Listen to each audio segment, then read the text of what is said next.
This episode of the Infamous Podcast is brought to you by CBS All Access. Looking for a new streaming service to add so you can watch more stuff? Check out CBS All Access. Hit up infamouspodcast.com/CBS and you can get a free 1-week trial to CBS All Access and check out things like Star Trek Discovery, Picard, Survivor, all the other cool stuff that CBS has to offer. Star Trek Discovery, I said that already. You should really watch that. So hit up infamouspodcast.com/CBS to learn more.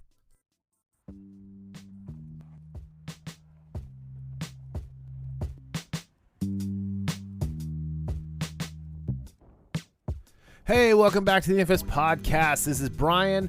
With me is Daryl. Thanks to Julian Brown, our patron on Patreon, patreon.com/Infamous Podcast. You can sign up and get stickers, or you can pick our topic for a show, or you can get a t-shirt. Those are the tiers we have right now. If you check it out and there's other things that you think you might want, let me know. And you always get a shout out. You always get access to early episodes. And thanks to our sponsor this week, CBS All Access. Hey Daryl, what's happening? Nothing much. I feel kind of a loss of agency. I didn't get to introduce myself. That's like the last couple of weeks. What's up with that? I'm just trying something new because when I toss it to you, I'm like, and with me as always is Daryl. I do that pregnant pause, to drum up interest, and it's just like drama. Yeah, something like that. This is a drama-free podcast, Daryl. We got rid of the dramatic elements. Anyway, hey, so this week, you know what we're doing? What are we doing? We're saving Star Wars. Can it be saved? Dude, okay. We think so. So I read Alphabet Squadron. I have 21 minutes left in the audiobook for Shadowfall, which is the sequel to Alphabet Squadron. And then in between those two, I read Dooku Jedi Lost. And those are all books. I don't remember. You don't have them off the top of your head? No, I mean, Alexander Freed wrote the Alphabet Squadron books.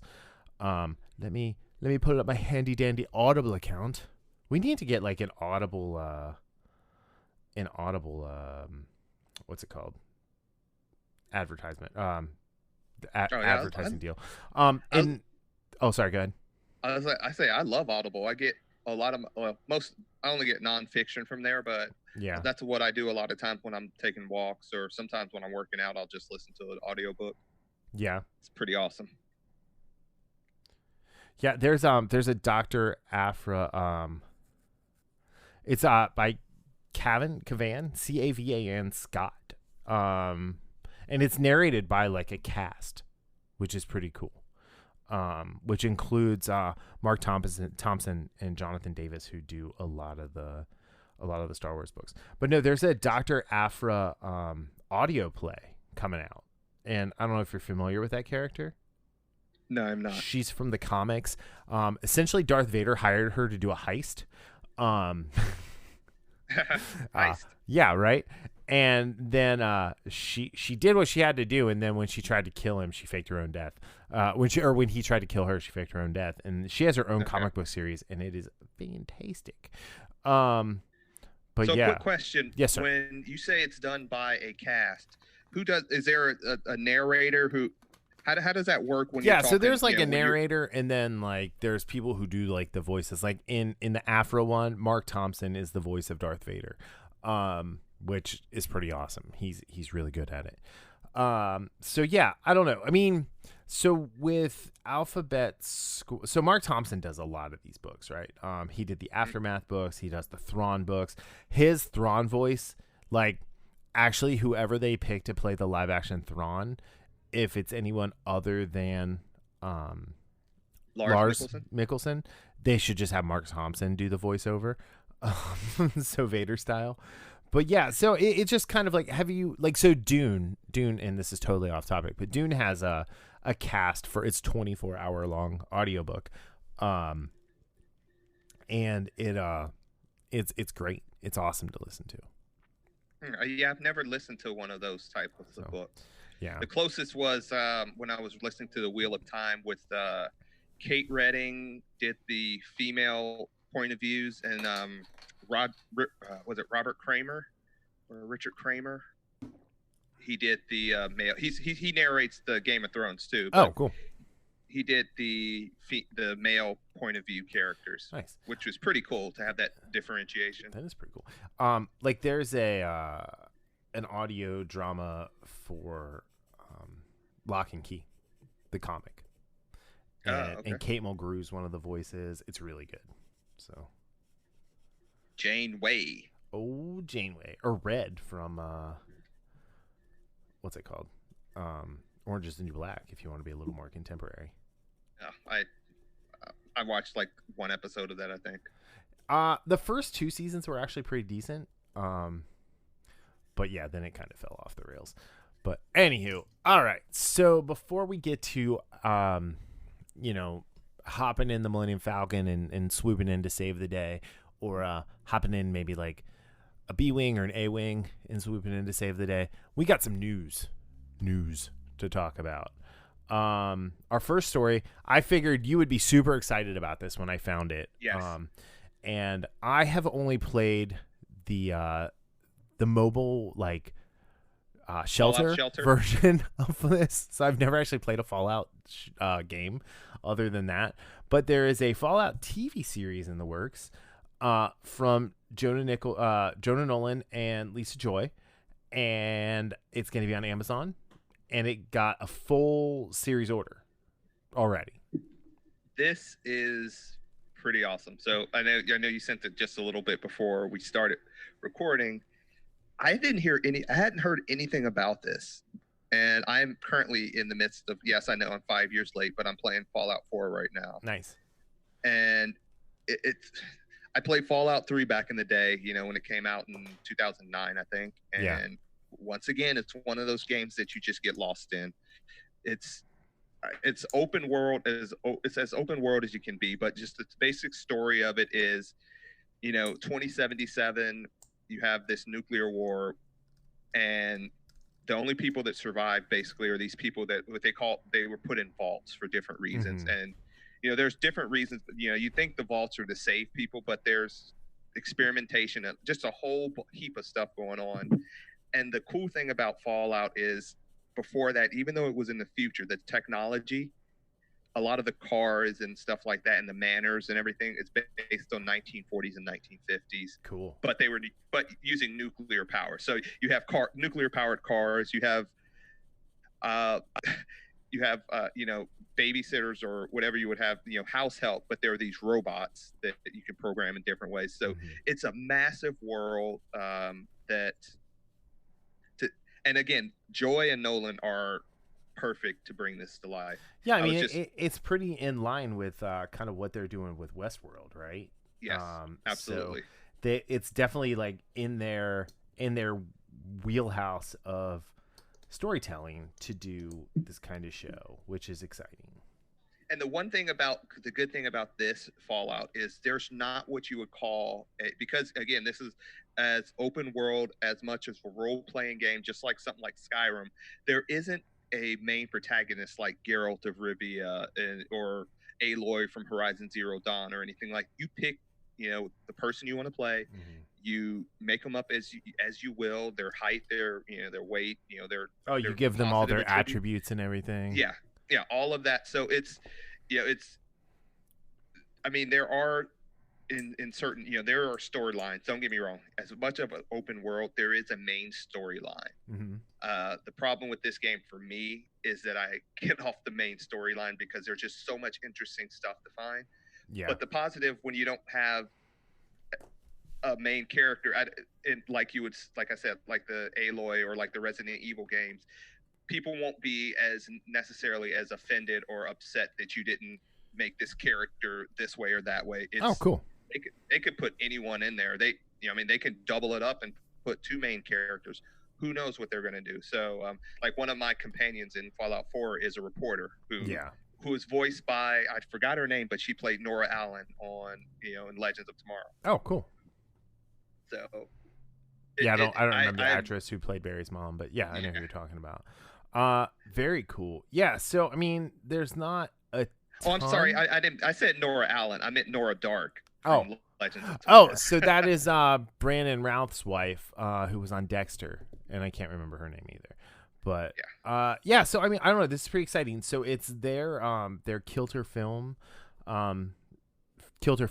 their production house, alongside with Bethesda Game Studios and Bethesda Softworks. And I guess Amazon and Bethesda posted this morning, on July 2nd, an Easter egg video teasing the project. Which I have not gotten a chance to see. Yeah, and there's a link to the Deadline article in the show notes, or you can go to the Amazon Studios Twitter account to check out that cool little teaser. And again, Amazon has been knocking it out of the park with the original series. So this is just only another positive step for absolutely for this property. And they're working directly with Bethesda Studios as well. So I mean, this has the makings of a very, very good show. Yeah. It's keeping it 100, as the kids might say. Anyway, all right, I'm gonna skip to the third story so we can talk about the second story last. Okay. So there has been rumors that Michael Keaton is going to rejoin the DCEU. And the DCEU is going to come up later in our main topic. I have thoughts. Anyway, so the rumor is Michael Keaton, the Earth 89 Batman in the DCEU, is going to show up and be like a mentor for heroes, or maybe the Flash, or maybe Batman Beyond. Who knows? And they're in negotiations to get Michael Keaton. And this article came out on the 29th saying if they can't get Keaton, they want Christian Bale, because I guess Affleck is just done with it. Which I don't know. If they don't get Keaton, I'd rather they just not do it. Or if they just get someone else to do it, because I'm not excited for Christian Bale to return to the role. But yeah, so this is interesting. And then the other bit of rumor is it might be like a Batman Beyond, but Batgirl in that time frame, and not Terry McGinnis. So, what are your thoughts on that? Because I know you're a huge fan of Terry McGinnis. Well, one, I think if they're going to do a Terry McGinnis movie, it should not be tied to any of the DCU stuff, right? Mm-hmm. The DCEU. Right. I think it needs to be its standalone thing, kind of like the Joker, kind of like Matt Reeves' The Batman. It needs to kind of just be standalone, because it doesn't matter who Batman was, because you're going to get an older guy to play the role. I would say, obviously Clint Eastwood is kind of who the old version of Bruce was based off of in the comic, and you could get Clint Eastwood, and this would be a total coup, but to get Chris Evans to play a younger version of him in flashbacks, because at the end of Endgame, they should have just put Clint Eastwood there instead of putting Chris Evans in old man makeup, because he looked exactly like Clint Eastwood. But that would be my preference, and then you can get a largely unknown, and I would say a Hispanic leaning actor to play Terry, because I don't think he has to be white. His dad obviously probably needs to be white, and his mom could be Hispanic, and Terry and Maddie could be a nice mix of the two, and it would be some great representation. But it would also be true to some of the struggles that the character has with the way he relates to family. And I like how you said great representation, because it would be organic. It right. Wouldn't be necessarily doing a gender or a race swap, which, again, I have issues with in a lot of ways, because there's plenty of representation in comics, and then some of these studios just fail to use the history of comics and pull these characters out of the comics and onto the big screen. Yeah, and we can talk about that more with the next story. Yeah, I will go one step further than what you said. You weren't excited. I have zero interest of seeing Christian Bale reprise the role of Bruce Wayne. I'm zero right interest. Zero. Yeah. Zero interest. I mean, I'm very interested in Michael Keaton. Again, part of that I think is because of his role as the Vulture in Spider-Man. I mean, and the upcoming Morpheus or Morpheus. This isn't Neil Gaiman, but yeah, Christian Bale. I'm just not a fan of his, honestly. I thought he did well, and I don't think, like some people called him the best Batman and best Bruce. I was never enamored with him like this, like some people were. I mean, I thought he did well. I kind of liked Ben Affleck better than Christian Bale. I like Ben Affleck much better than Christian Bale. I don't think Ben Affleck had as strong of a character as Christian Bale. He did not. No. And he was settled with Joss Whedon, who I didn't put any of the Joss Whedon stuff that's kind of making the rounds right now in the rundown. But I think, did you see Ray Fisher came out and recanted everything? He said positive about Joss Whedon. He didn't just recant, he nuked him. Yeah, vigorously recanted, I think is what he said. Speaking of Fallout, he nuked him. But one, I'm kind of excited about this.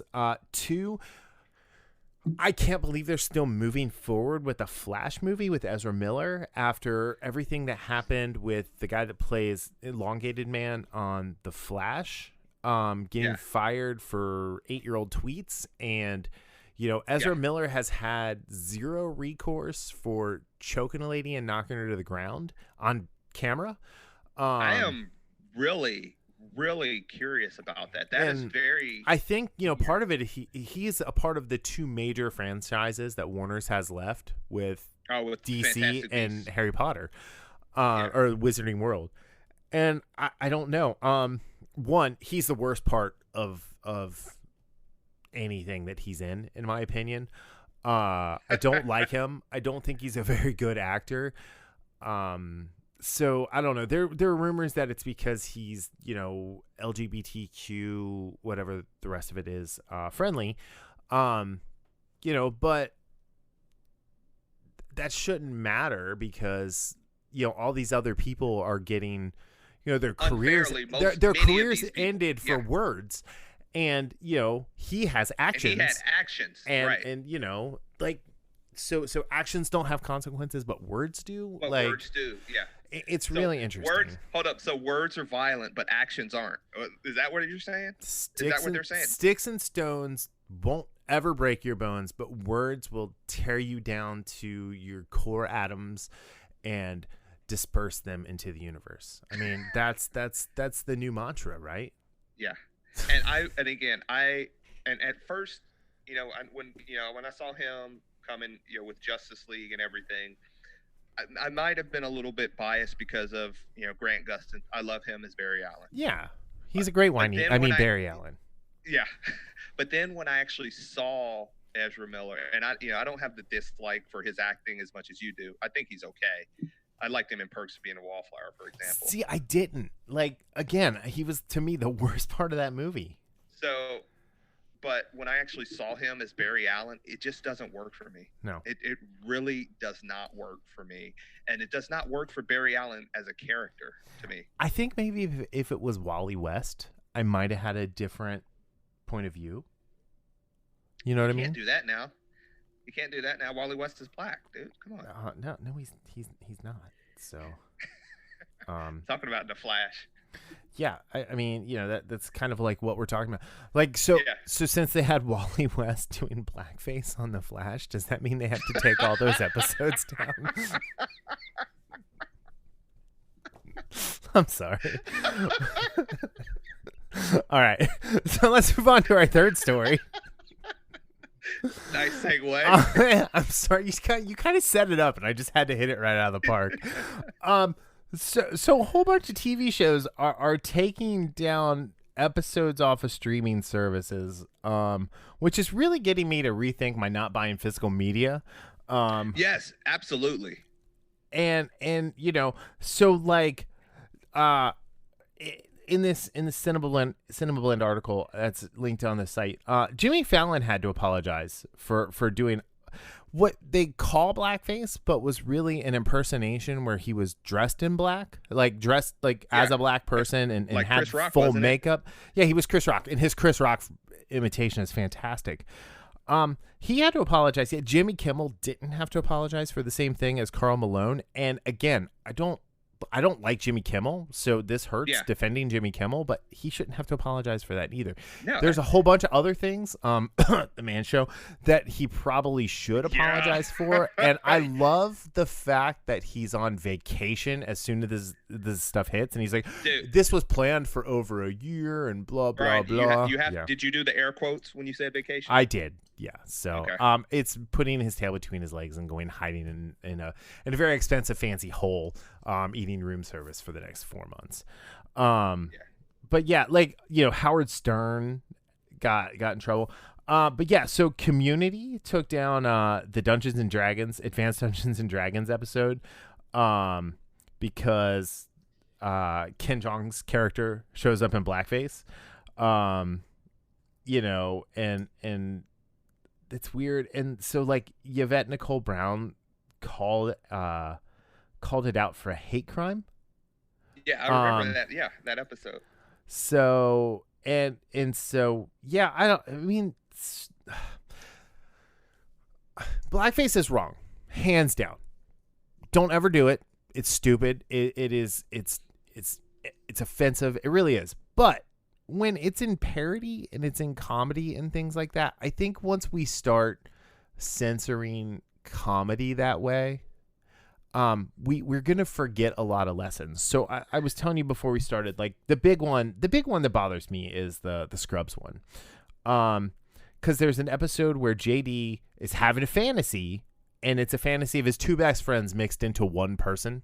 So it's Donald Faison's character Turk, and it's Sarah Chalke's character Elliot, and it's Elliot, and she's in a bald cap and her skin is black, but everything else is Elliot, and she's got Turk's butt, right? Because JD's always going on about Turk's butt. And he's imagining this, and he's making out with Sarah Chalke, and they're calling that blackface, and that's not. And plus, it's a fantasy. When we can't have fantastical elements anymore, and when, you know, like the big thing about these shows where like Kristen Bell is leaving the Apple TV cartoon that nobody watches, and Jenny Slade is leaving Big Mouth because they are in Cleveland. And the actor plays Cleveland. You know, it's like, okay, so when instead of doing like for voice acting, it should be the best voice for the character. It doesn't matter like if it's a guy or a girl. Like, because Nancy Cartwright has done the voice of Bart Simpson for damn near 30 years amazingly. Absolutely, 100%. So now do we have to get a 4th grade boy to do the voice of Bart Simpson? Or a talking dog to do Brian on Family Guy? I mean, this type of stuff. I'm like, I don't think that's a fair statement to say. No, I think it absolutely is a fair statement, because what people were saying, and this is what pisses me off, is what people are saying is that you need someone to represent that. Well, what is the character? This is the first thing. What is the character? Mm-hmm. And then you go by what is the best voice for that character. You don't go by what the person is in real life. And right. And I know it's a little bit hyperbole, but that's purposefully done. But again, what I said before the podcast is this was what the problem becomes is when you kowtow to these type of things, they keep going and they keep going and they keep going. Yeah. Now, if you're talking about live action, as far as race goes, now, you know, when they were talking about certain things like when Bryan Cranston played, you know, the quadriplegic in what was that movie, The Upside? Oh, and yeah. People were upset about that. Yeah. And again, this is the thing people have to understand. It's acting. So I'm gonna to that particular role. You find me a quadriplegic actor who is as good as Bryan Cranston at the craft of acting. 100% will support it. I would be, and that's a perfect point. I would be fine with that. But however, and this is people, and there's a certain sect of people that live their lives with finding fault with anything that doesn't fall into the purview of this is what I believe race should be like, this is what I believe sex should be like, right. All of this stuff. And you can't, and going back, going back to the whole blackface thing. Yes, you're right. It is offensive. Again, does it offend me? No, but I don't speak for everyone that's black. Just like, but my problem is. So if you ever put your bio and picture up on the website, like people will kind of understand why we're having this conversation. But no, I'm sorry. Go ahead. And to your point about comedy, comedy has always been about, walking that razor's edge line between, between reality and parody and being offensive. Right. Always. Right. And once you take that out of comedy, it's not only that you're taking out an important part of comedy as far as learning lessons and seeing the ridiculous nature of how certain people view things. Mm-hmm. You're also limiting the comedians, because a lot of these comedians, some of them thankfully are going to be, give them the index finger. Yeah. But a lot of these comedians, especially the ones that are coming up, are going to be so hamstrung with the material they can use that comedy is going to become a lost art. Right. Right. No, you're absolutely right. And, I think when you're looking at it through that lens, right, you have to be able to have that commentary on things. And, like Phil Lamar put out a tweet saying that it's not the same thing saying that only white people should play white cartoon characters, right? Where he's done his fair share of white animated voices, and not a problem, man. He's an awesome voice actor. He's actually probably in the top 5 of voice actors. He's great. And he's amazing. Like, great is an understatement. He's an amazing voice actor. He's actually a fairly talented actor. Where we were talking about Mark Hamill the other day, and this will kind of come back up later. But Mark Hamill is not a great actor. No, he's not. But he is in the top 3 of voice actors. Mm-hmm. Easy. He's in the top 3. And it's one of those things where the better, like, so you look at the people who have done the voice of the Joker. It was, you have Mark Hamill, you have Joe DiMaggio, you have Kevin Michael Richardson. 3 very different voices. All doing them different ways, all good in their own right, but there's only one of those that's iconic. Yeah. So, I don't know. My big thing is the whole censorship thing, and my big thing is erasing history. Yes. I think, we talked about them taking Gone with the Wind down, and they put it back up, and there's a small little vignette beforehand that talks about why, this movie was the way it was, and how things were when the book was written, when the film was made, and the relationship to race in the United States then. And I have a problem with that, because, and this is why I have a problem with that. It's like you're trying to spoon feed people on the differences between, like, the fact that things are different now than when that movie was made, 60, 70, 80, I don't even know, it was like, 80 years ago? 1930, yeah. That makes... almost 100 years ago. It's like, people like to try to... This is my problem, is when people try to judge things based on what we know now versus then. Well, I mean, it's like, it's this... Again, and not trying to be political, but it's this country. We try and base everything off of what the zeitgeist at the moment is in this country. Like, everyone assumes that China should act the way we act, and that, people in China are treated the way they're treated here to whatever extent, and they're not. But, because China is a communist country, and, this podcast is totally getting banned in China for us saying that now. But,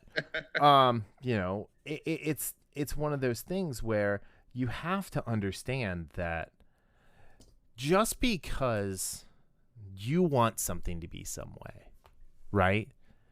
Right. Doesn't mean you know enough to forget it and to let it be forgotten.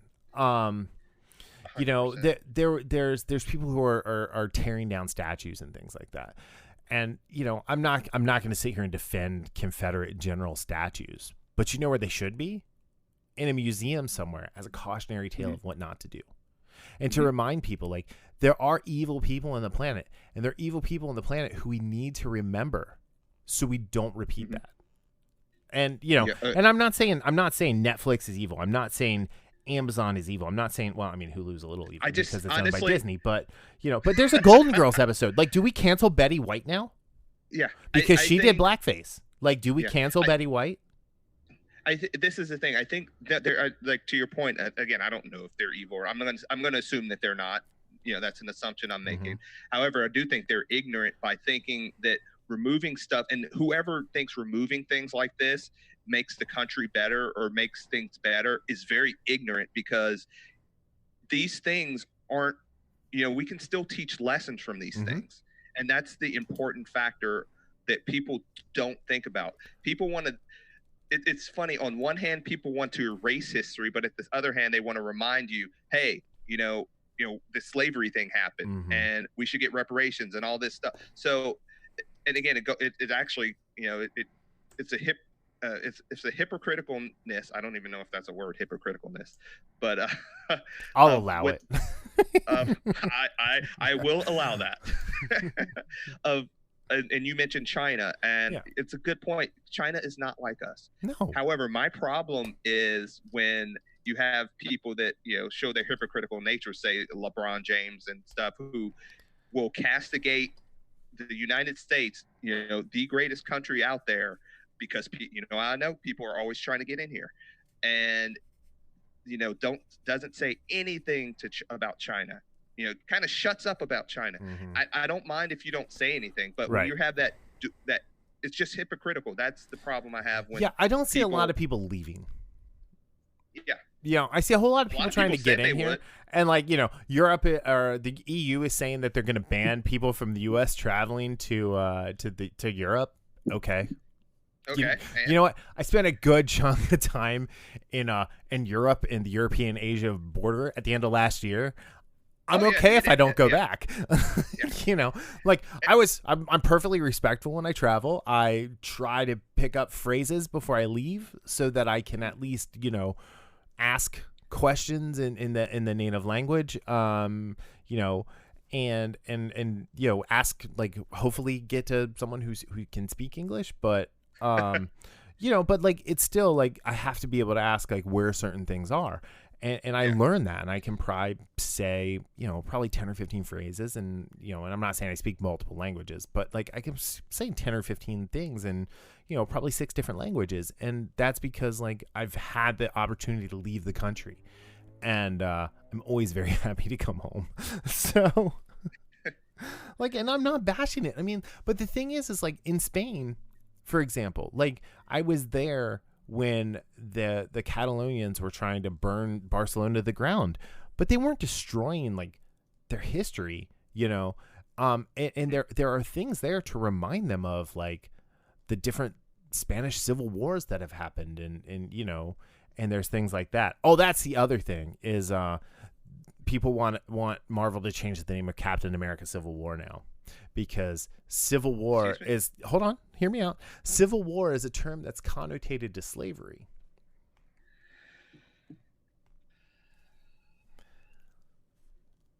I didn't hear it. I didn't even hear it about that. Yeah. I heard that. Yeah. So I heard that Oregon and Oregon State, their rivalry. It came out of that. Yeah. So, but yeah, stuff like this makes my head hurt. I think I'm done with Twitter, like you are. Oh, I'm done. Yeah, I'm not like, I go to Twitter when somebody sends me a funny link. That's it. Sorry. Twitter is a That's cesspool usually me.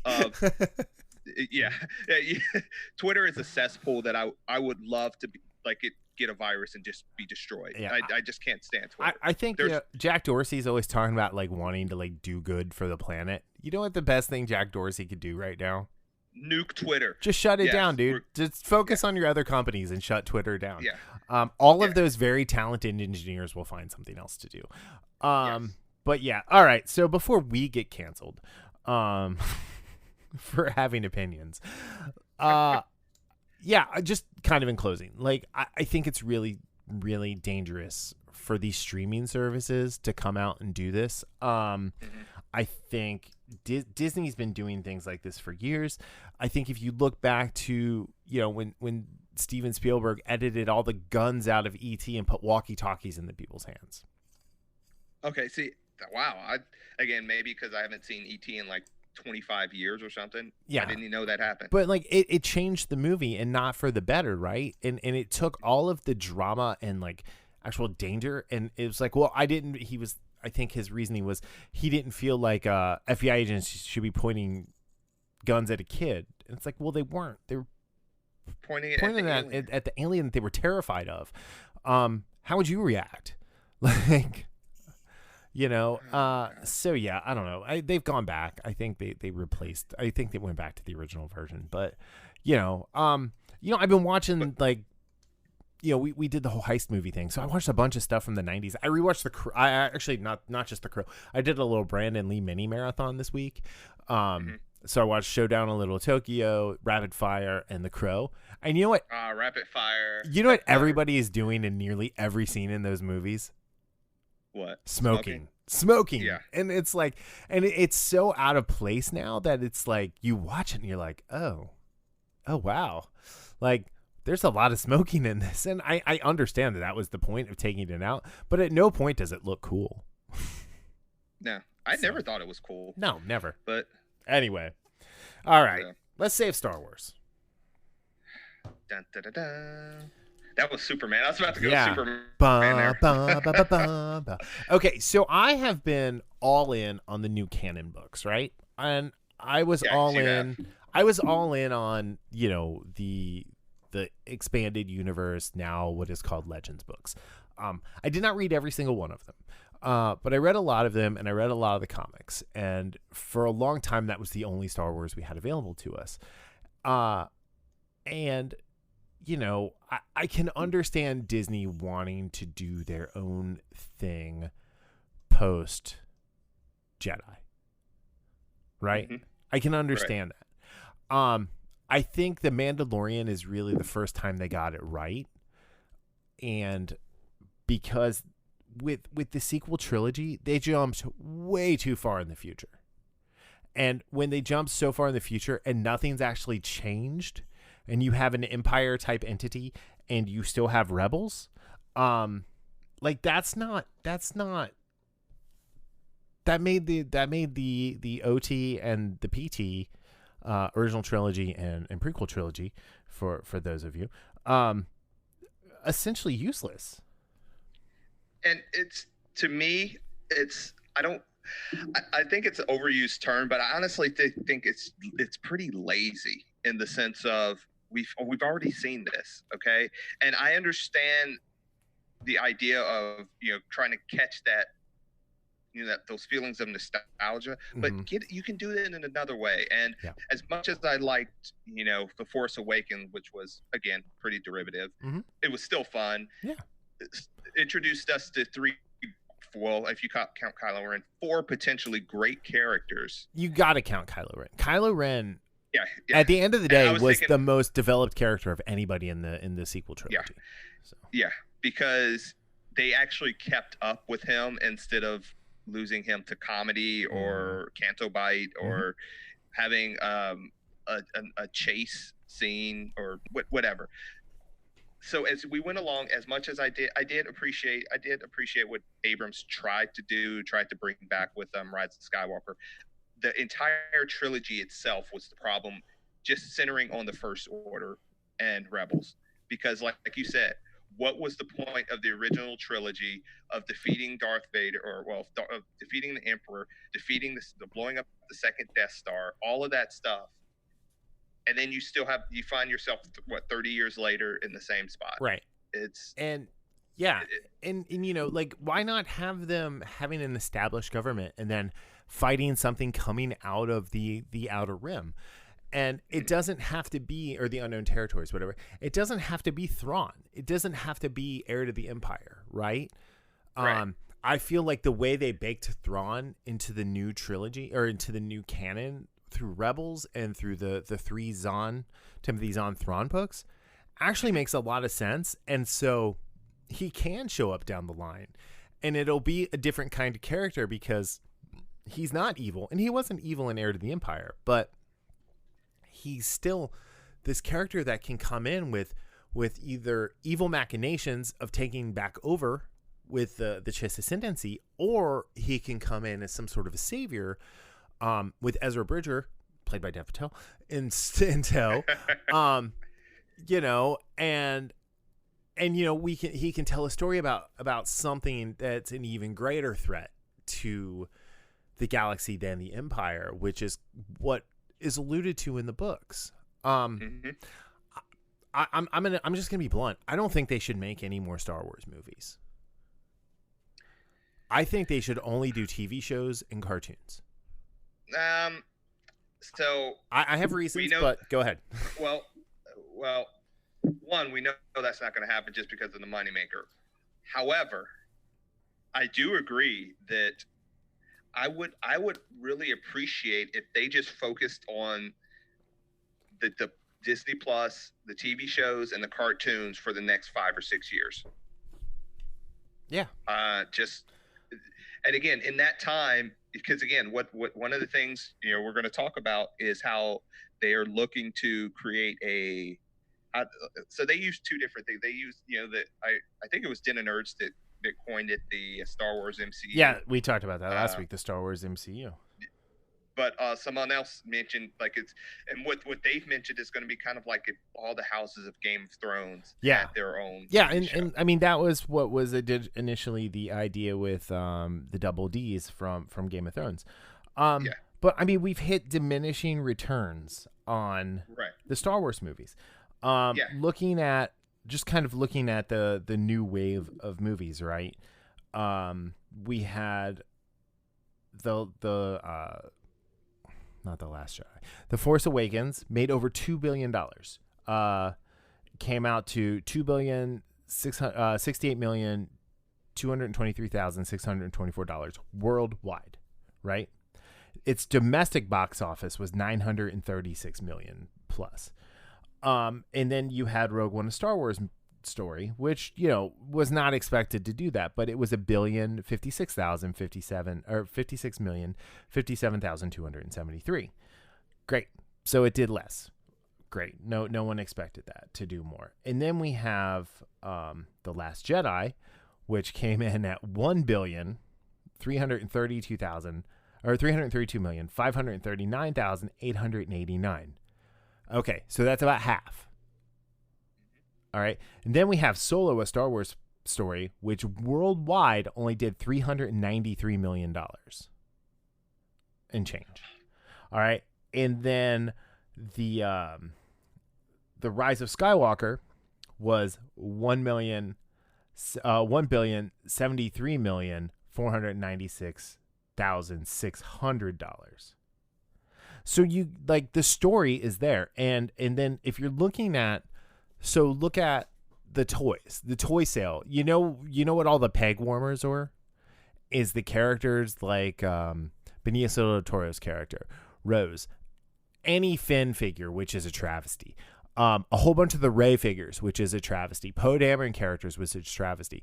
Those are the toys that sit on the pegs at Target, at Walmart, before Toys R Us closed down, that nobody wants. That you can go to Five Below right now, and I guarantee you can go in any Five Below near you, and there are no less than 10 Finn action figures on a peg. And like you said, that's a travesty. Those things, again, look at the history of Star Wars and toys and selling out and becoming, you know, just collector's items, commodities, and you don't have that now because of just the way they screwed the pooch with all of these. But you look at this new trilogy. You look at the 40th anniversary Empire Strikes Back figures that they're doing. Like, those sell out in minutes. The prequel characters that they're doing for the first time as 6-inch figures sell out in minutes. The Mandalorian figures sell out in seconds. Oh, jeez. Right? I mean, it's not like the demand is still there, but it's not for any of the new stuff, and that's sad. But at the same time, I remember the dark days. You remember the dark days. We're old enough, we're not boomers or anything, but we're old enough to remember when the only way to get Star Wars was through the power of the Force figures, through comic books and through books. and those god awful Ewok movies, with that stupid family that crashed on Endor, you know, and they leave their daughter in the cave. She's a little kid. What the hell are you doing? One of you needs to stay behind to take care of her. Anyway, but you know, that being said, like, you know, we're still talking about over $5 billion in revenue from these movies. So I mean, that's nothing to shake your head at. But the diminishing return as it went through, was a travesty. I mean, Rogue One's domestic box office was $532 million. The Rise of Skywalker was $515 million. The Last Jedi was $620 million. So I mean, it's still like it went down.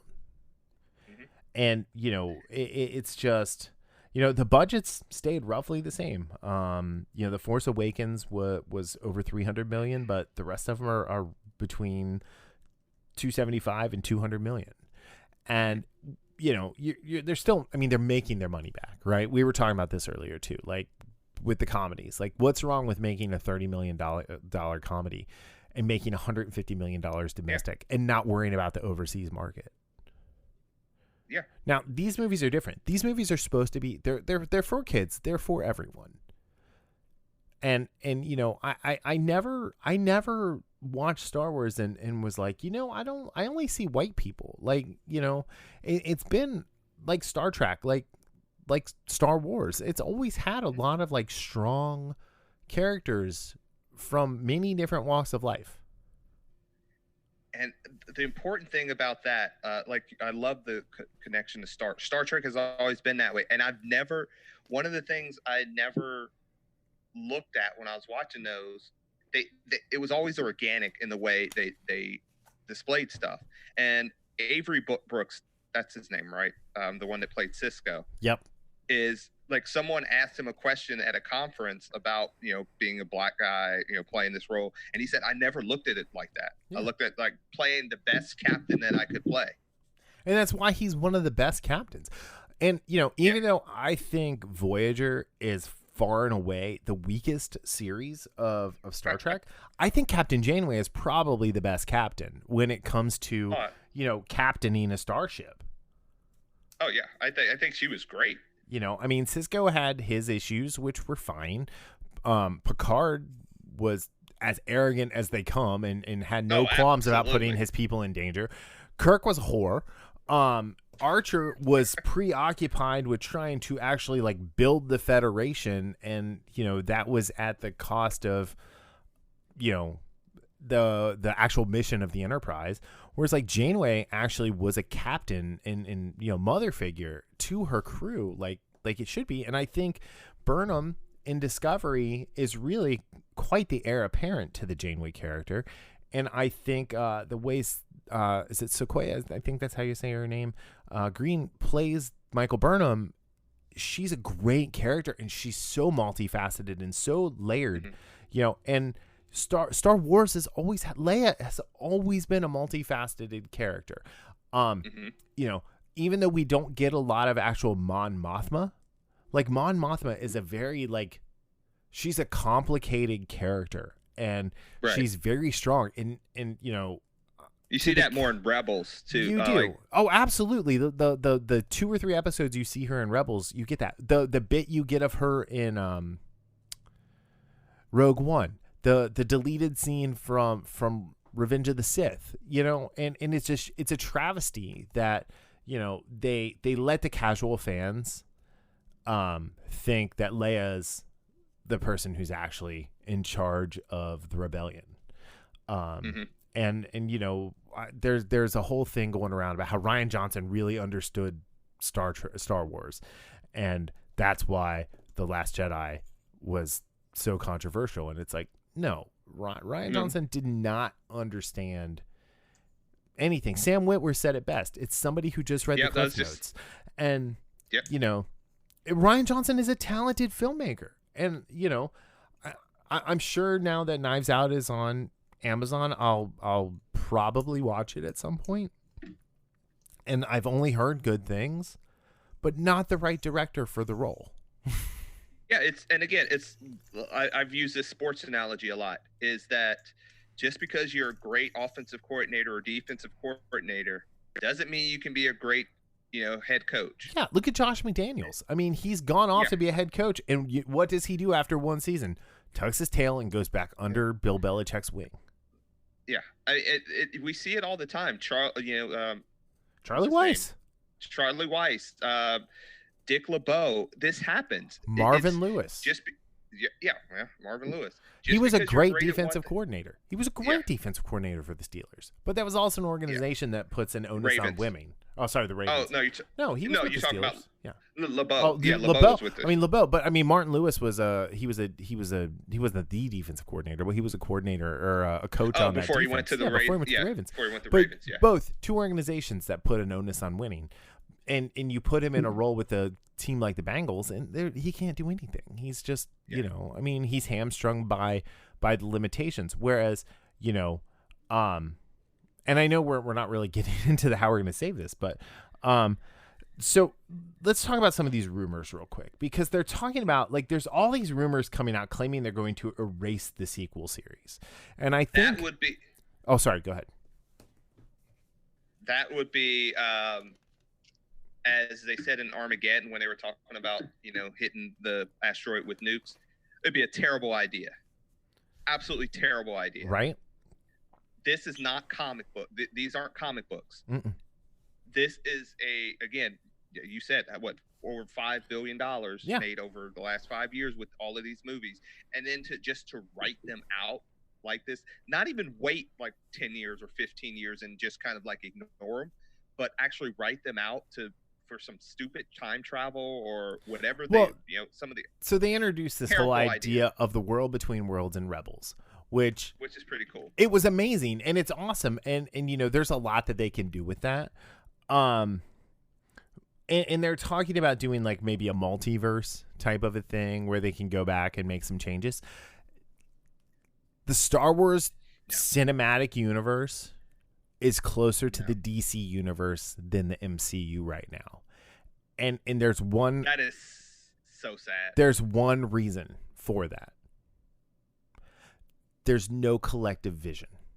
There's no vision for what they want this to be. You've got too many agendas. You've got the whole idea that the Force is female, which, again, Star Wars is for everyone.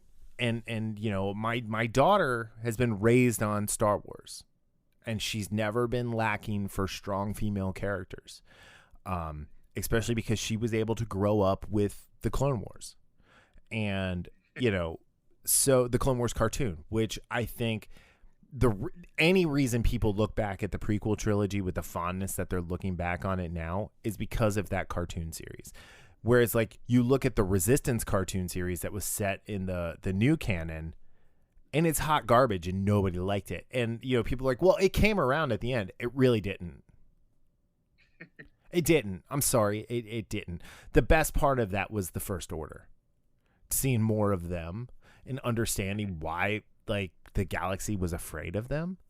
But at the end of the day, it's a throwaway series that people will not remember. It's not included in any kind of rewatch list, and it doesn't have any bearing on the story. So to fix this, right, they have the perfect vehicle in Disney Plus. Absolutely. And I think doing a Boba Fett series is not going to help. No. I think the way they're doing The Mandalorian, I think introducing a live-action Ahsoka, a live-action Thrawn, a live-action Ezra will lend to the past, but set the direction for the future. And you have to, at some point, incorporate Leia and Luke and Han into this group, or into this story as younger people. And I told you the other day when I was riding to the gym, like, this means you have to have actors who are not Mark Hamill, who are not Harrison Ford, and who are not Carrie Fisher, for obvious reasons with her, to have other actors play these roles. Yeah, and I do think there is a set, and again, people there are some people that like to call some of these fandoms toxic. And Yeah.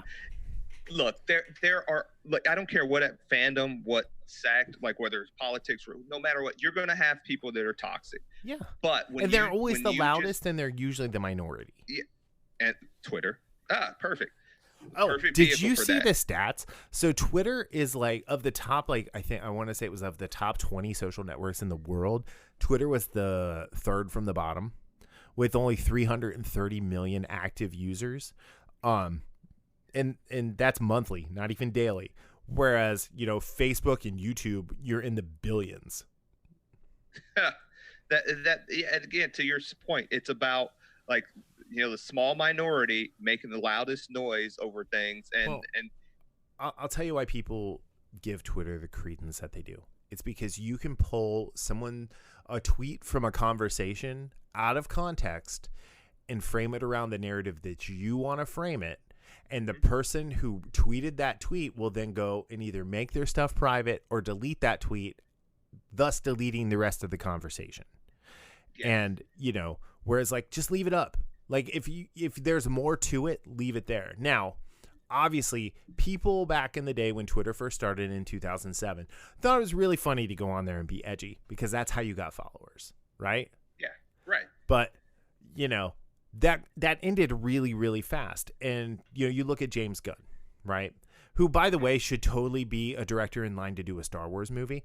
Along with, you have Taika, James Gunn. I think if they're going to continue to do movies, Rick Fukushima, I think that's how you say his name from the first season, should get a movie. Deborah Troy should get a movie. Bryce Dallas Howard should get a movie. And, like, do that. Like, have this stable of storytellers who all already work well together and do it that way. Don't bring in these weird outside voices. Don't bring in these people like Rian Johnson who are gonna, so I mean, if you look at the Star Wars sequel trilogy, right? Star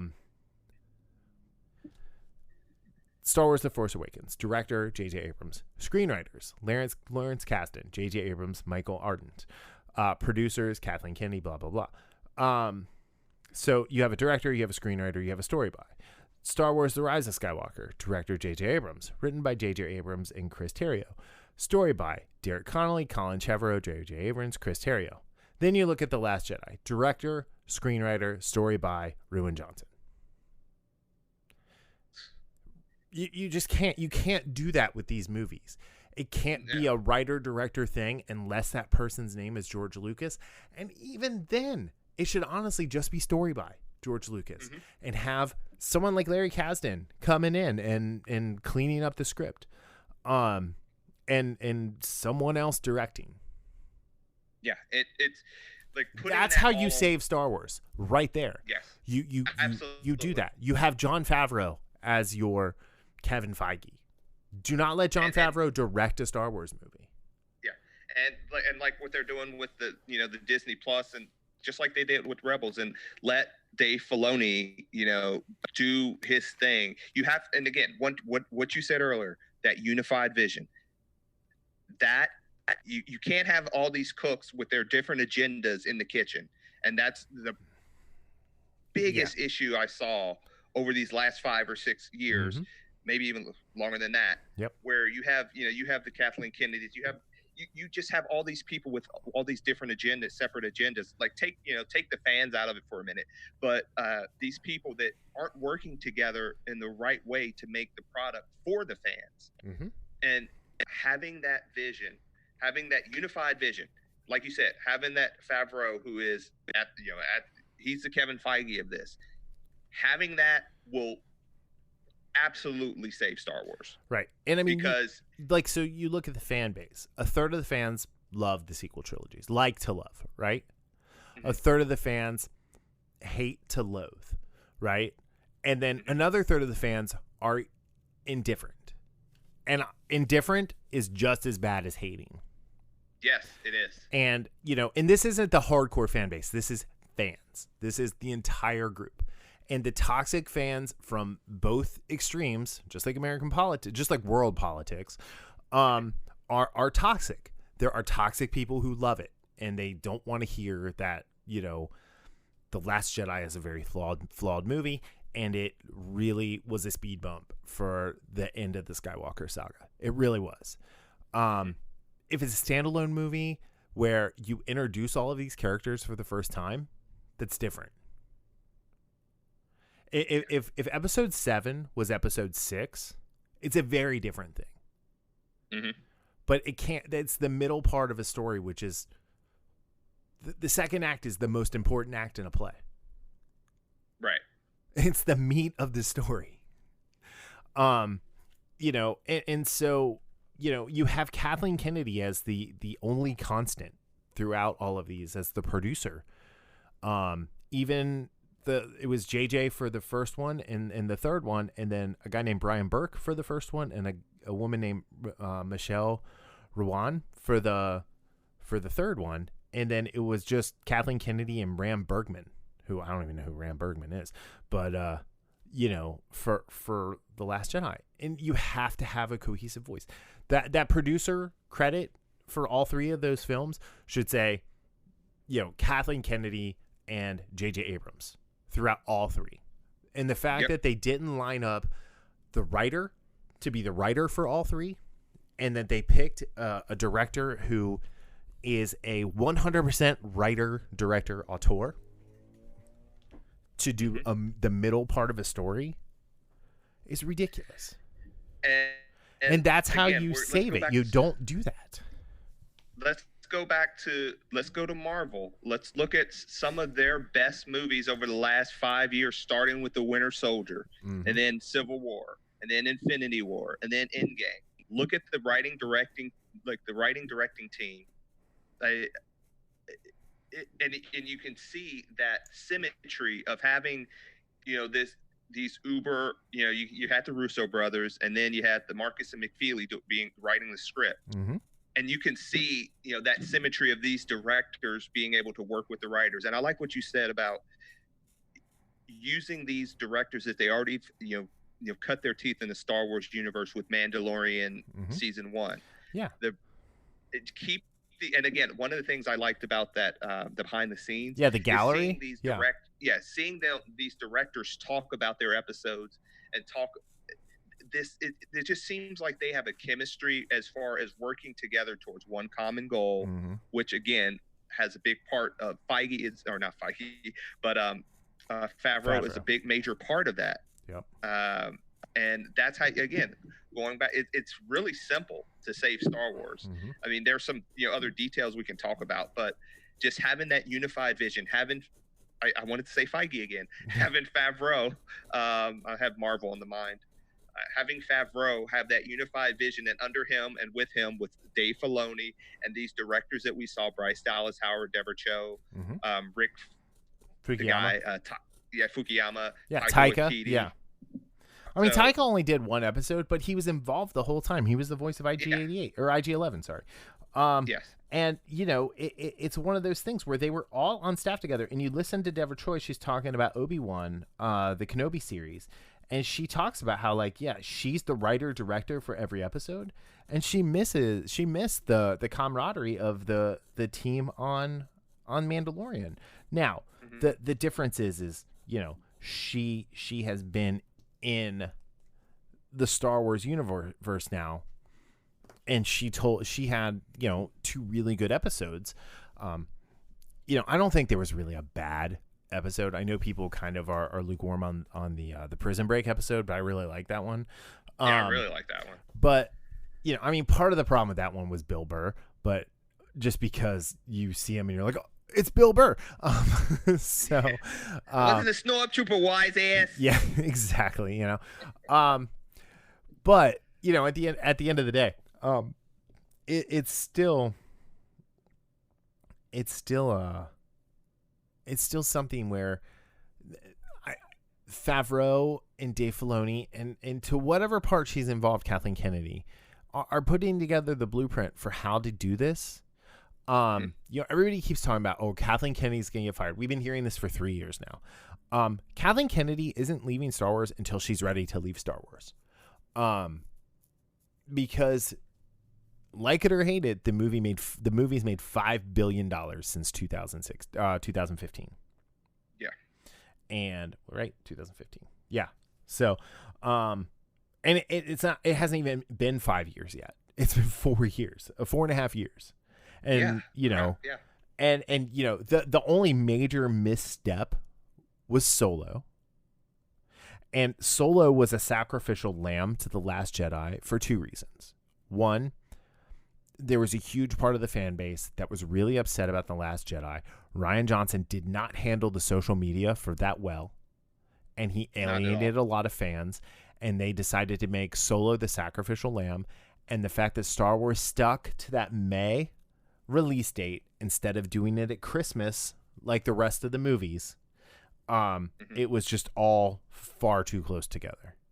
So are you saying, like, just to be clear, when you say a major misstep, are you talking about from a financial perspective? Like, I think if they had Solo, obviously, like, Lord and Miller were, I think, 3 weeks away from completing principal photography when they got fired. And then Ron Howard came in. How that happens, well, again, I mean, that's on Kathleen Kennedy for having a bad relationship with the directors. Yeah. Rogue One got a completely new ending. The Force Awakens, when the best thing that happened to The Force Awakens apparently was when Harrison Ford broke his leg, and they had to go back to the drawing board and rewrite the second half of the movie. Those are all issues that I put on her shoulders as the executive in charge of Lucasfilm. But at the same time, they did not have to air all of that dirtiness from Solo in public, right? The way they did, and I think that's the other thing is they just kind of need to shut the fuck up. Make Star Wars secretive again. Yeah, like everything that's happening, like with Harry Potter, right, or with the Wizarding World stuff right now with J.K. Rowling, and her views on the world, and the way she's alienating certain people, and it's really funny where people, they really want to cancel Joe Rowling, but they can't because they love Harry Potter too much. So that it really kind of makes me laugh. Whereas, like, my kid loves Harry Potter. She could care less what J.K. Rowling thinks about anything. She started to read The Cursed Child and kind of had the same reaction to the Avatar movie, the Last Airbender movie. She's like, yeah, this isn't Harry Potter. Like, she didn't cry, but that's not Avatar. I'll never. This is like my favorite moment as a dad, because we love that so much. But I think you look at the cast that they have for these sequel movies, right? Adam Driver is the best actor of his generation. He's pretty good. Period. Best actor.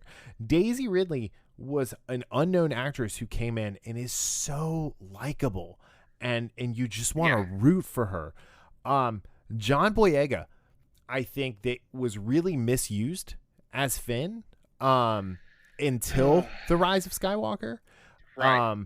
And you go back and you look at the character he played in Pacific Rim Uprising, right? That movie's a hunk of shit. He was the absolute best part of that movie. Attack of the Block, he is great in that movie. I'm a huge John Boyega fan, and like the upside on that guy is endless. He can do anything. Like if they do the multiverse with the Black Superman, that's your guy. I could see him as that, right? But to your point, it's and then Oscar Isaac, who is the one of the greatest character actors ever to be filmed ever. And we've talked about this before. With just for example, with Boyega, you have a stormtrooper who, as a young age, was taken from his family, just like the other stormtroopers, and forced to be these soldiers. And he rebels against that programming, that conditioning he got. We get none of that discussion. Talk about how interesting that could have been. Right. And the fact that they kept alluding to him being force sensitive, and that the kids who were force sensitive, that's why it didn't take. And then you have Jaina and all of the people that they found on the other moon near Endor. Like, that's a thing. That is the beginning of Rey's new world order of Force users. Yeah, it's for life.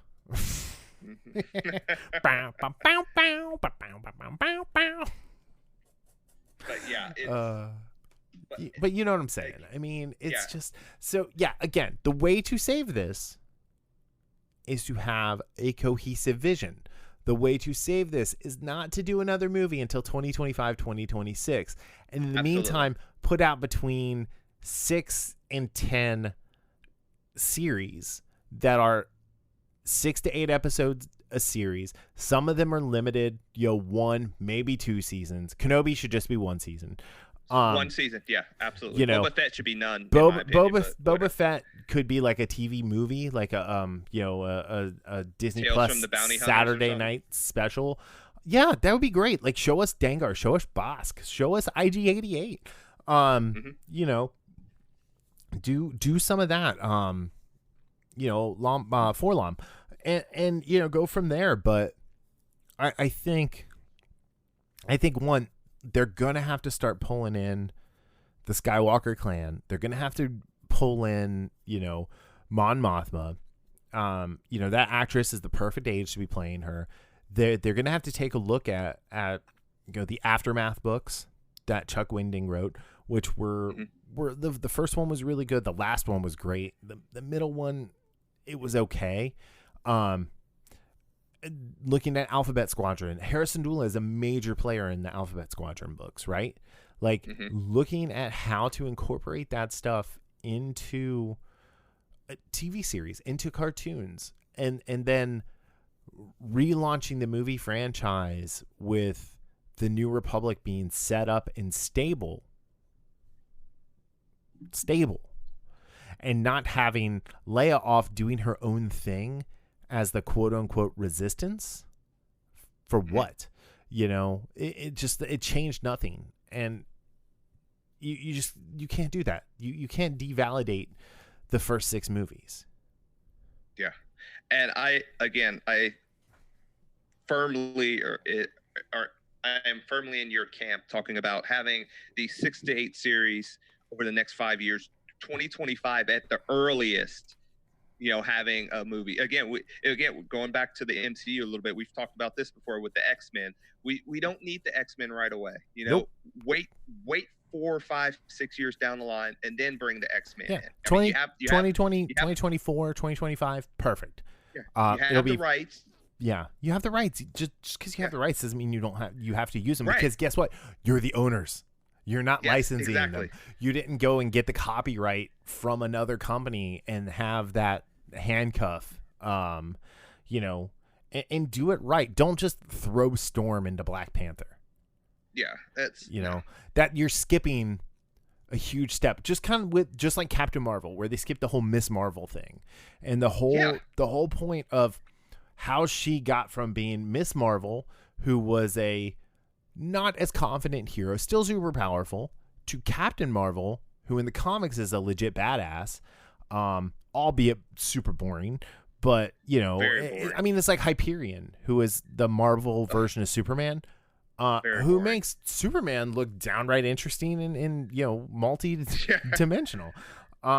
And I love Superman, so I'm not gonna. Yeah, I'm a huge fan. But to that point, it's funny. I was explaining this. One of the kids in our Muay Thai class, he's like 15 or so. He was asking about Captain Marvel, and I kind of like gave him a little history of like, well, technically, and I just went through kind of like what you were saying. She was Miss Marvel first. Yeah. And missing that is huge. Just making her this, her.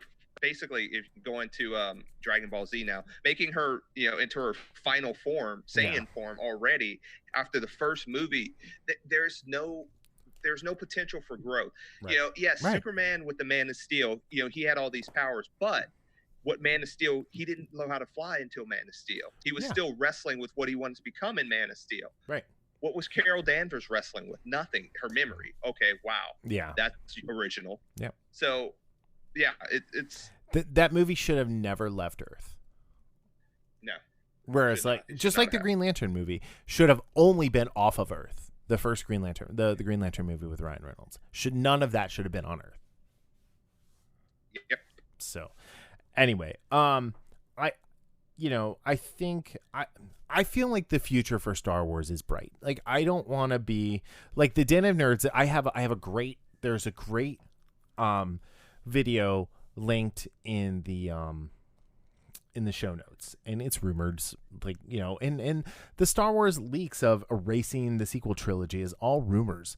And I don't think they should erase it. I think they should try and kind of tell more stories in that 30-year span in between, and not do a bunch of big long time jumps, and just kind of like eventually get there.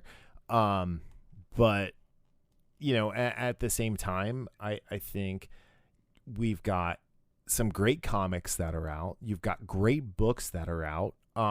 The first Alphabet Squadron book has the TIE Fighter comic book series. That's a tie-in.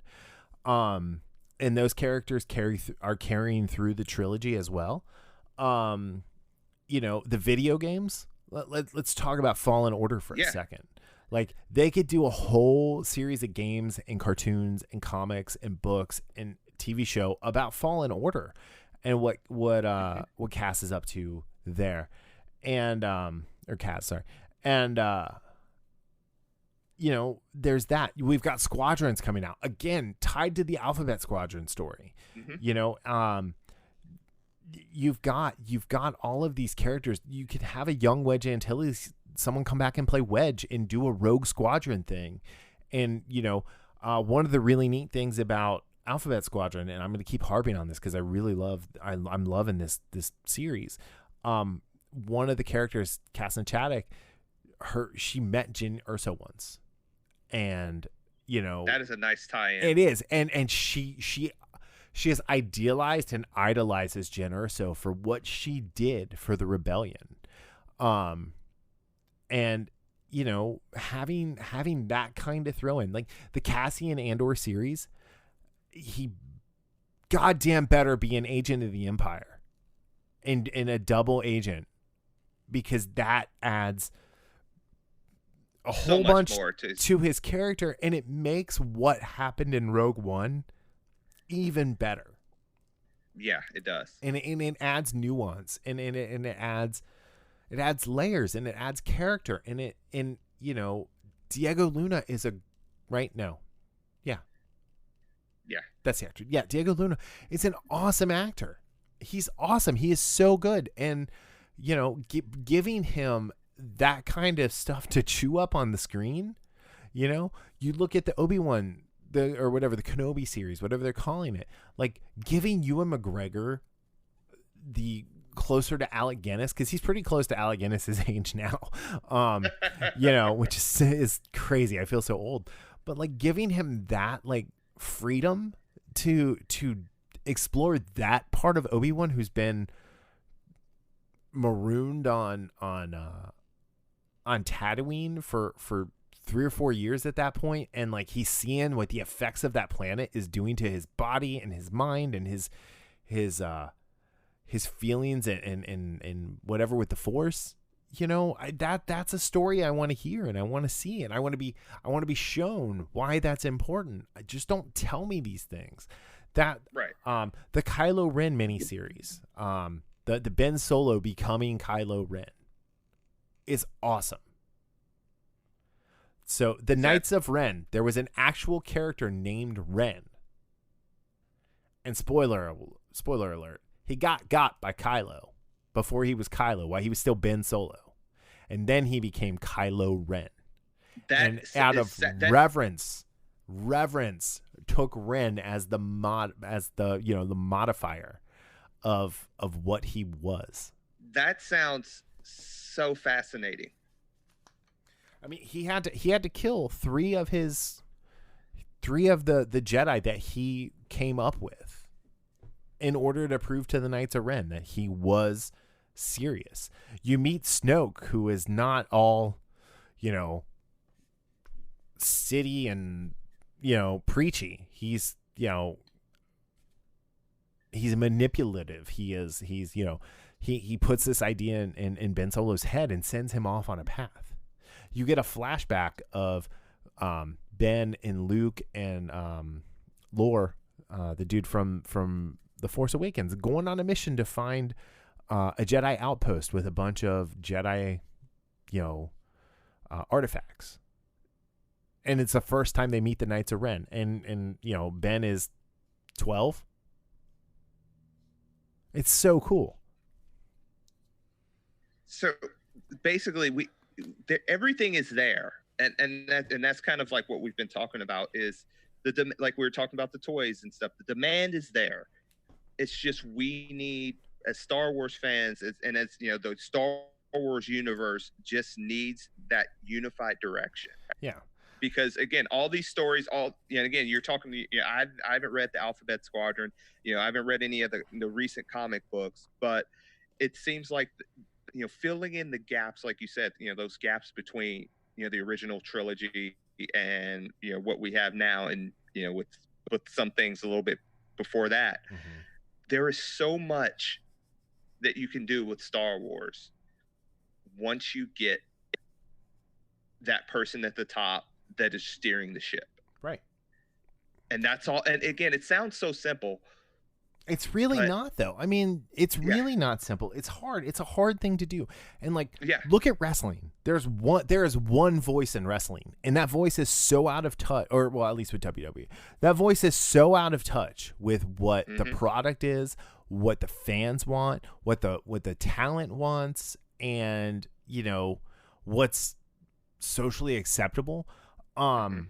There's no reason that we didn't get Rose as someone who was a brilliant engineer and someone who actually came into it with something to give, and like you were joking before, with agency. And instead we got this person who was kind of lurking in the bowels of the ship and kind of being a hall monitor.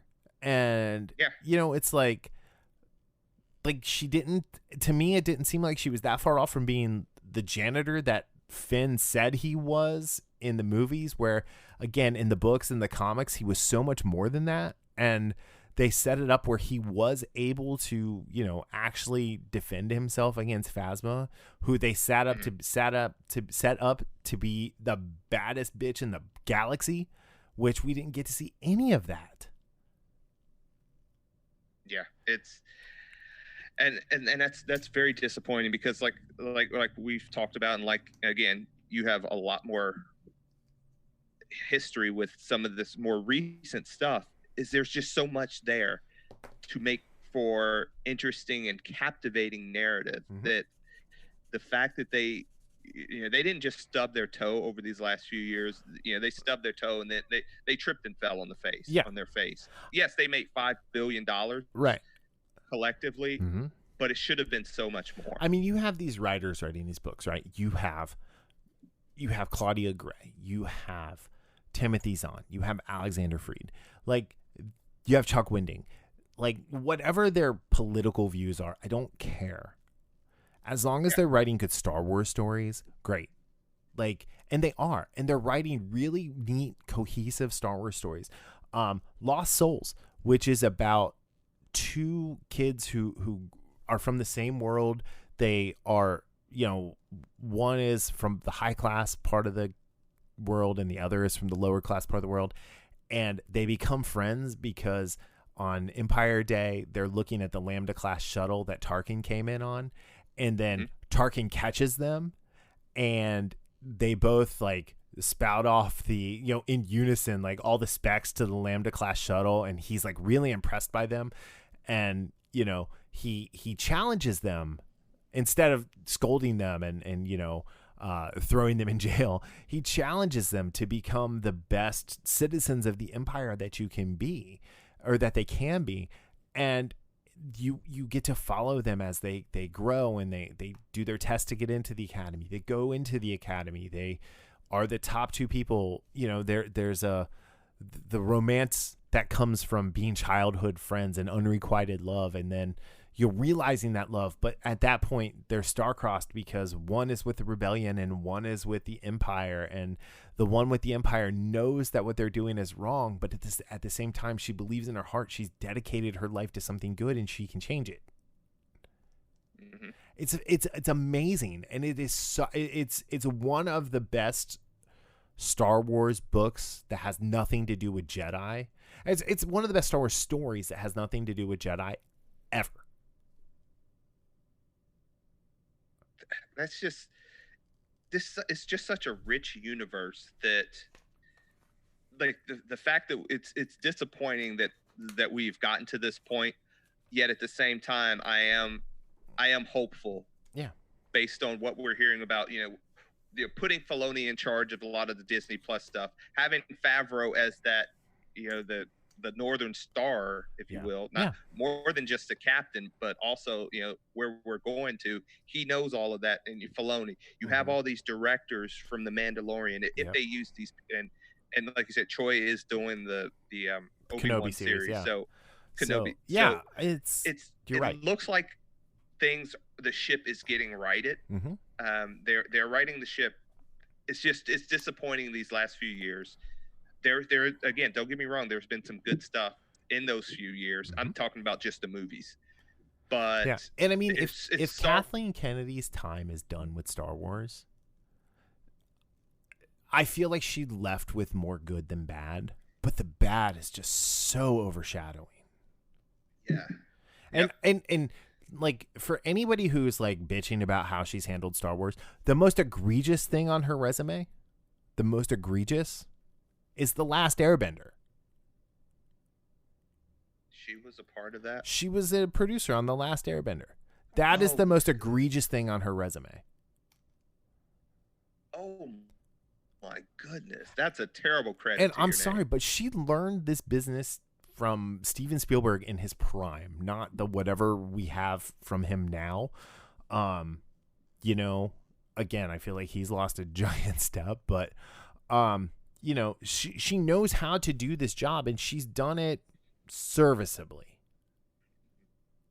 And again, the biggest thing to me in these last few years is not having that unified vision. Yeah. And I have to put that on her. Right. Again, even without that unified vision, we still had, again, I thoroughly enjoyed The Force Awakens. And I enjoyed The Rise of Skywalker for what it was. Last Jedi, every time I think about it, I like it even less. So, even though there were parts of The Last Jedi that I actually liked too. Anything with Rey and Kylo in The Last Jedi is 100% gold. The whole idea of killing the past and letting it die is gold. But we didn't get a continuation of the story that was in The Force Awakens. That was the problem. Right? Exactly. We got all these new characters that were introduced to us, and everything happened just mere hours after the end of that first movie, which is always a mistake. It's always a mistake to do that in a movie, especially when you have a movie series, especially when you have something as expansive as Star Wars, right? Yeah, absolutely. And it wasn't fair to Kelly Marie Tran. It wasn't fair to Laura Dern, who, I hate defending her. And it wasn't fair to the fact that Carrie Fisher died soon after principal photography of the film ended. And they had a perfect out to give her the exit that she deserved, and then to have used the lone person from the original three who wanted to still be involved with Star Wars, Mark Hamill, in a much bigger way in the third movie.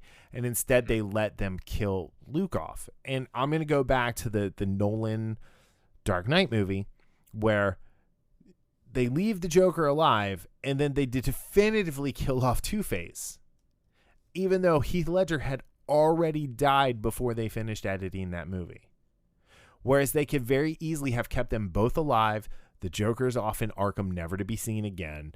And Two-Face can come back as a solo villain in the third movie without Bane. Yeah. So I just,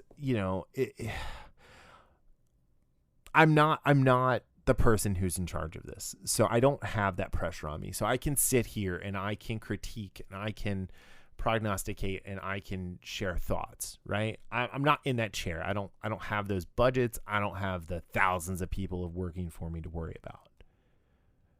But as a lifelong fan who tries to find the positive in everything that comes out about Star Wars, I'm super excited for the future. 100%.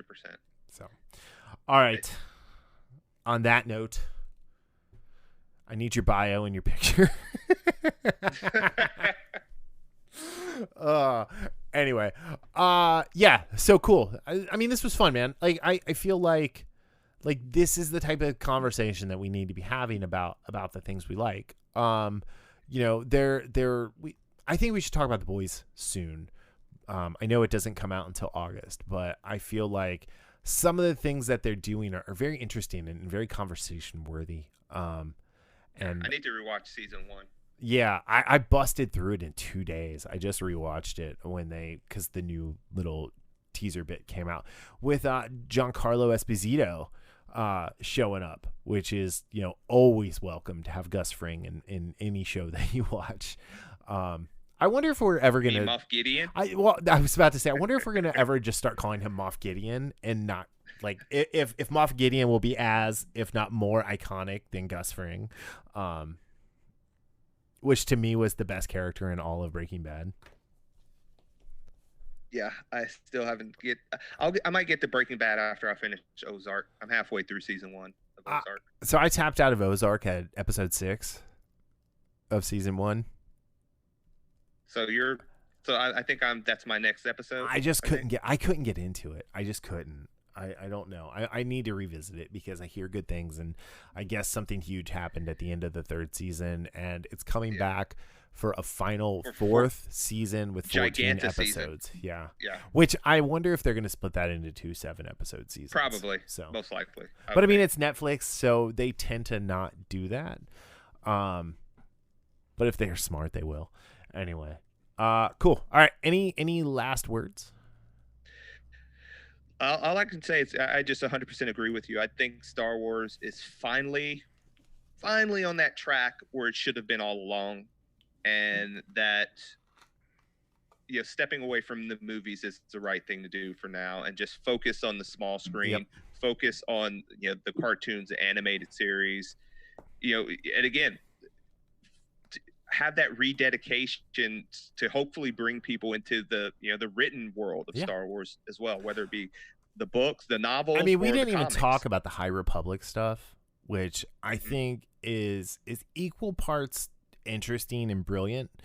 To go 1,000 years in the future and show a Yoda that might actually care about things, and not be the detriment to the Jedi due to complacency and arrogance. But that's for another time. I mean, I could talk for an entire 4 hours about why Yoda is the biggest villain in Star Wars.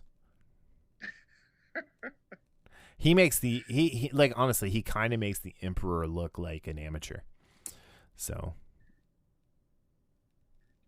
I wouldn't. Well, I mean, he is 800 years old, so 900. I was about to say. I wouldn't go that. Yeah, I was about to say I wouldn't go that far, and then I thought about how old he was. Yeah. Look as good as you will when you are 900. You will not. But yeah, I am cautiously optimistic, and again, even though I've enjoyed the last few years, there's been severe problems. Yep.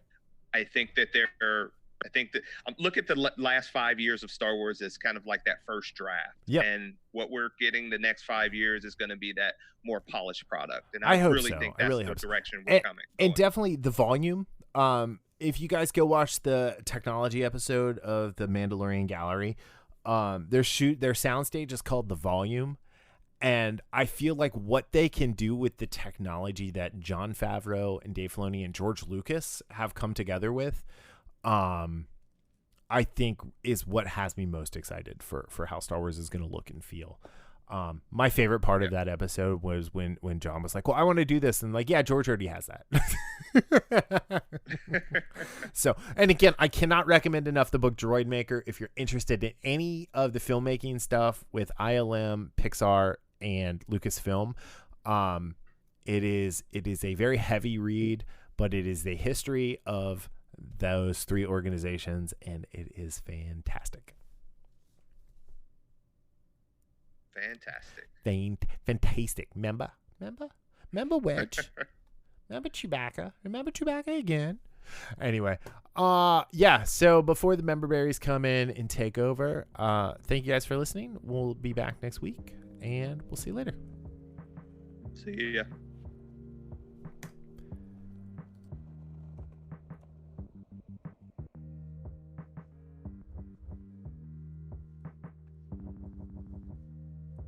The Infamous Podcast is recorded in Kings Mills, Ohio, just north of Cincinnati, with new episodes out every Sunday. You can find more information about the show online at infamouspodcast.com or on Facebook, Twitter, and Instagram as @infamouspodcast. You can subscribe to the show on Apple Podcasts, Spotify, Google Play, iHeartRadio, or your favorite podcatching app. If you're enjoying the show, consider giving us a 5-star review on Apple Podcast or check out our Patreon at patreon.com/infamouspodcast for our new tiers and rewards. The Infamous Podcast is hosted and produced by me, Brian Tudor, with music provided by Michael Henry from meetmichaelhenry.com. You can find me on social media on Facebook, Twitter, and Instagram as @BrianTudor. So, whenever you're listening to the show, have a great day, night, evening, weekend, whenever it is, and we'll see you next time. Later.